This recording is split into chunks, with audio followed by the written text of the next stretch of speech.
Lady Susan, read by Kristen Hughes. Mrs. Vernon, read by Rachel Ellen. Mr. De Courcy, read by Patrick Beverley. 1. Lady Susan Vernon to Mr. Vernon. Langford, December. My dear brother, I can no longer refuse myself the pleasure of profiting by your kind invitation, when last we parted, of spending some weeks with you at Churchill, and therefore, if quite convenient to you and Mrs. Vernon to receive me at present, I shall hope within a few days to be introduced to a sister, whom I have so long desired to be acquainted with. My kind friends here are most affectionately urgent with me to prolong my stay, but their hospitable and cheerful dispositions lead them too much into society for my present situation and state of mind, and I impatiently look forward to the hour when I shall be admitted into your delightful retirement. I long to be made known to your dear little children, in whose hearts I shall be very eager to secure an interest. I shall soon have need for all my fortitude, as I am on the point of separation from my own daughter. The long illness of her dear father prevented my paying her that attention which duty and affection equally dictated, and I have too much reason to fear that the governess to whose care I consigned her was unequal to the charge. I have therefore resolved on placing her at one of the best private schools in town, where I shall have an opportunity of leaving her myself in my way to you. I am determined, you see, not to be denied admittance at Churchill. It would indeed give me most painful sensations to know that it were not in your power to receive me. Your most obliged and affectionate sister, S. Vernon. 2. Lady Susan Vernon to Mrs. Johnson. Langford. You were mistaken, my dear Alicia, in supposing me fixed at this place for the rest of the winter. It grieves me to say how greatly you were mistaken, for I have seldom spent 3 months more agreeably than those which have just flown away. At present, nothing goes smoothly. The females of the family are united against me.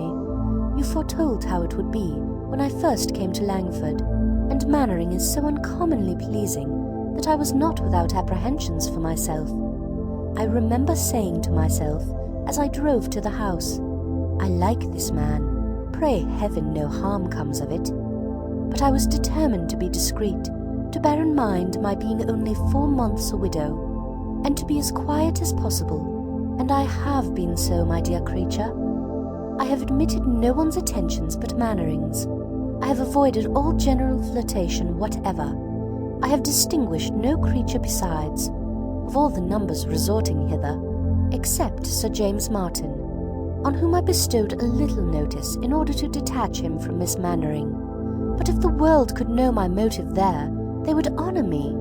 I have been called an unkind mother, but it was the sacred impulse of maternal affection. It was the advantage of my daughter that led me on, and if that daughter were not the greatest simpleton on earth, I might have been rewarded for my exertions as I ought. Sir James did make proposals to me for Frederica, but Frederica, who was born to be the torment of my life, chose to set herself so violently against the match that I thought it better to lay aside the scheme for the present. I have more than once repented that I did not marry him myself, and were he but 1 degree less contemptibly weak, I certainly should. But I must own myself rather romantic in that respect, and that riches only will not satisfy me. The event of all this is very provoking. Sir James is gone, Maria highly incensed, and Mrs. Mannering insupportably jealous. So jealous, in short, and so enraged against me, that in the fury of her temper I should not be surprised at her appealing to her guardian, if she had the liberty of addressing him. But there your husband stands my friend, and the kindest, most amiable action of his life was throwing her off for ever on her marriage. Keep up his resentment, therefore, I charge you. We are now in a sad state. No house was ever more altered. The whole party are at war, and Mannering scarcely dares speak to me. It is time for me to be gone. I have therefore determined on leaving them, and shall spend, I hope, a comfortable day with you in town this week. if I am as little in favour with Mr. Johnson as ever, you must come to me at 10 Wigmore Street. But I hope this may not be the case, for as Mr. Johnson, with all his faults, is a man to whom that great word respectable is always given, and I am known to be so intimate with his wife, his slighting me has an awkward look. I take London in my way to that insupportable spot, a country village, for I am really going to Churchill. Forgive me, my dear friend, it is my last resource. Were there another place in England open to me, I would prefer it. Charles Vernon is my aversion, and I am afraid of his wife. At Churchill, however, I must remain till I have something better in view. My young lady accompanies me to town, where I shall deposit her under the care of Miss Summers in Wigmore Street till she becomes a little more reasonable. She will make good connections there, as the girls are all of the best families. The price is immense, and much beyond what I can ever attempt to pay. Adieu. I will send you a line as soon as I arrive in town. Yours ever, S. Vernon. 3. Mrs. Vernon to Lady de Courcy. Churchill. My dear mother, I am very sorry to tell you that it will not be in our power to keep our promise of spending our Christmas with you, and we are prevented that happiness by a circumstance which is not likely to make us any amends. Lady Susan, in a letter to her brother-in-law, has declared her intention of visiting us almost immediately, and as such a visit is in all probability merely an affair of convenience, it is impossible to conjecture its length.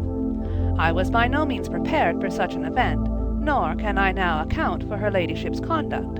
Langford appeared so exactly the place for her in every respect, as well from the elegant and expensive style of living there, as from her particular attachment to Mr. Mannering, that I was very far from expecting so speedy a distinction, though I always imagined from her increasing friendship for us since her husband's death that we should, at some future period, be obliged to receive her. Mr. Vernon, I think, was a great deal too kind to her when he was in Staffordshire. Her behaviour to him, independent of her general character, has been so inexcusably artful and ungenerous since our marriage was first in agitation, that no one less amiable and mild than himself could have overlooked it all, and though, as his brother's widow, and in narrow circumstances, it was proper to render her pecuniary assistance, I cannot help thinking his pressing invitation to her to visit us at Churchill perfectly unnecessary. Disposed, however, as he always is, to think the best of everyone, her display of grief, and professions of regret, and general resolutions of prudence, were sufficient to soften his heart and make him really confide in her sincerity. But, as for myself, I am still unconvinced, and plausibly as her ladyship has now written, I cannot make up my mind till I better understand her real meaning in coming to us. You may guess, therefore, my dear madam, with what feelings I look forward to her arrival. She will have occasion for all those attractive powers for which she is celebrated to gain any share of my regard, and I shall certainly endeavour to guard myself against their influence, if not accompanied by something more substantial. She expresses a most eager desire of being acquainted with me, and makes very gracious mention of my children, but I am not quite weak enough to suppose a woman who has behaved with inattention, if not with unkindness, to her own child should be attached to any of mine. Miss Vernon is to be placed at a school in London before her mother comes to us, which I am glad of, for her sake and my own. It must be to her advantage to be separated from her mother, and a girl of 16, who has received so wretched an education, could not be a very desirable companion here. Reginald has long wished, I know, to see the captivating Lady Susan, and we shall depend on his joining our party soon. I am glad to hear that my father continues so well, and am, with best love, etc., Catherine Vernon. 4. Mr. de Courcy to Mrs. Vernon. Parklands. My dear sister, I congratulate you and Mr. Vernon on being about to receive into your family the most accomplished coquette in England. As a very distinguished flirt, I have always been taught to consider her, but it has lately fallen in my way to hear some particulars of her conduct at Langford, which prove that she does not confine herself to that sort of honest flirtation which satisfies most people, but aspires to the more delicious gratification of making a whole family miserable. By her behaviour to Mr. Mannering she gave jealousy and wretchedness to his wife, and by her attentions to a young man previously attached to Mr. Mannering's sister, deprived an amiable girl of her lover. I learnt all this from Mr. Smith, now in this neighbourhood. I have dined with him at Hurst and Wilford, who has just come from Langford, where he was a fortnight with her ladyship, and who is therefore well qualified to make the communication. What a woman she must be! I long to see her, and shall certainly accept your kind invitation, that I may form some idea of those bewitching powers which can do so much, engaging at the same time, and in the same house, the affections of two men, who were neither of them at liberty to bestow them, and all this without the charm of youth. I am glad to find Miss Vernon does not accompany her mother to Churchill, as she has not even manners to recommend her, and, according to Mr. Smith's account, is equally dull and proud. Where pride and stupidity unite, there can be no dissimulation worthy of notice, and Miss Vernon shall be consigned to unrelenting contempt. But, by all that I can gather, Lady Susan possesses a degree of captivating deceit, which it must be pleasing to witness and detect. I shall be with you very soon, and am ever your affectionate brother, R. de Courcy. 5. Lady Susan Vernon to Mrs. Johnson, Churchill. I received your note, my dear Alicia, just before I left town, and rejoiced to be assured that Mr. Johnson suspected nothing of your engagement the evening before. It is undoubtedly better to deceive him entirely, and since he will be stubborn, he must be tricked. I arrived here in safety, and have no reason to complain of my reception from Mr. Vernon, but I confess myself not equally satisfied with the behaviour of his lady. She is perfectly well bred, indeed, and has the air of a woman of fashion, but her manners are not such as can persuade me of her being prepossessed in my favour. I wanted her to be delighted at seeing me. I was amiable as possible on the occasion, but all in vain. She does not like me. To be sure, when we consider that I did take some pains to prevent my brother-in-law's marrying her, this want of cordiality is not very surprising, and yet it shows an illiberal and vindictive spirit to resent a project which influenced me 6 years ago, and which never succeeded at last. I am sometimes disposed to repent that I did not let Charles buy Vernon Castle, when we were obliged to sell it, but it was a trying circumstance, especially as the sale took place exactly at the time of his marriage, and everybody ought to respect the delicacy of those feelings which could not endure that my husband's dignity should be lessened by his younger brothers having possession of the family estate. Could matters have been so arranged as to prevent the necessity of our leaving the castle, could we have lived with Charles and kept him single, I should have been very far from persuading my husband to dispose of it elsewhere, but Charles was on the point of marrying Mr. Courcy, and the event has justified me. Here are children in abundance, and what benefit could have accrued to me from his purchasing Vernon? My having prevented it may perhaps have given his wife an unfavourable impression, but where there is a disposition to dislike, a motive will never be wanting.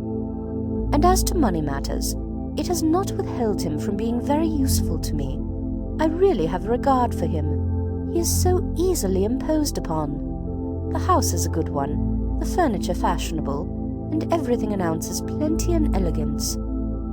Charles is very rich, I am sure. When a man has once got his name in a banking house, he rolls in money, but they do not know what to do with it, keep very little company, and never go to London but on business. We shall be as stupid as possible. I mean to win my sister-in-law's heart through the children. I know all their names already, and am going to attach myself with the greatest sensibility to one in particular, a young Frederick, whom I take on my lap and sigh over for his dear uncle's sake. Poor Mannering! I need not tell you how much I miss him, how perpetually he is in my thoughts. I found a dismal letter from him on my arrival here, full of complaints of his wife and sister, and lamentations on the cruelty of his fate. I passed off the letter as his wife's to the Vernons, and when I write to him it must be under cover to you. Ever yours, S. Vernon. 6. Mrs. Vernon to Mr. de Courcy. Churchill. Well, my dear Reginald, I have seen this dangerous creature, and must give you some description of her, though I hope you will soon be able to form your own judgment. She is really excessively pretty. However you may choose to question the allurements of a lady no longer young, I must, for my own part, declare that I have seldom seen so lovely a woman as Lady Susan. She is delicately fair, with fine grey eyes and dark eyelashes, and from her appearance one would not suppose her more than 25. I was certainly not disposed to admire her, though always hearing she was beautiful, but I cannot help feeling that she possesses an uncommon union of symmetry, brilliancy, and grace. Her address to me was so gentle, frank, and even affectionate, that, if I had not known how much she has always disliked me for marrying Mr. Vernon, and that we had never met before, I should have imagined her an attached friend. One is apt, I believe, to connect assurance of manner with coquetry, and to expect that an impudent address will naturally attend an impudent mind. At least I was myself prepared for an improper degree of confidence in Lady Susan. But her countenance is absolutely sweet, and her voice and manner winningly mild. I am sorry it is so, for what is this but deceit? Unfortunately, one knows her too well. She is clever and agreeable, has all that knowledge of the world which makes conversation easy, and talks very well, with a happy command of language, which is too often used, I believe, to make black appear white. She has already almost persuaded me of her being warmly attached to her daughter, though I have been so long convinced to the contrary. She speaks of her with so much tenderness and anxiety, lamenting so bitterly the neglect of her education, which she represents, however, as wholly unavoidable, that I am forced to recollect how many successive springs her ladyship spent in town, while her daughter was left in Staffordshire to the care of servants, or a governess very little better, to prevent my believing what she says. If her manners have so great an influence on my resentful heart, you may judge how much more strongly they operate on Mr. Vernon's generous temper. I wish I could be as well satisfied as he is that it was really her choice to leave Langford for Churchill, and if she had not stayed there for months before she discovered that her friend's manner of living did not suit her situation or feelings, I might have believed that concern for the loss of such a husband as Mr. Vernon, to whom her own behaviour was far from unexceptionable, might for a time make her wish for retirement. But I cannot forget the length of her visit to the Mannerings, and when I reflect on the different mode of life which she led with them from that to which she must now submit, I can only suppose that the wish of establishing her reputation by following, though late, the path of propriety, occasioned her removal from a family where she must in reality have been particularly happy. Your friend Mr. Smith's story, however, cannot be quite correct, as she corresponds regularly with Mrs. Mannering. At any rate, it must be exaggerated. It is scarcely possible that two men should be so grossly deceived by her at once. Yours, etc., Catherine Vernon. 7. Lady Susan Vernon to Mrs. Johnson. Churchill. My dear Alicia, you are very good in taking notice of Frederica, and I am grateful for it as a mark of your friendship. But as I cannot have any doubt of the warmth of your affection, I am far from exacting so heavy a sacrifice.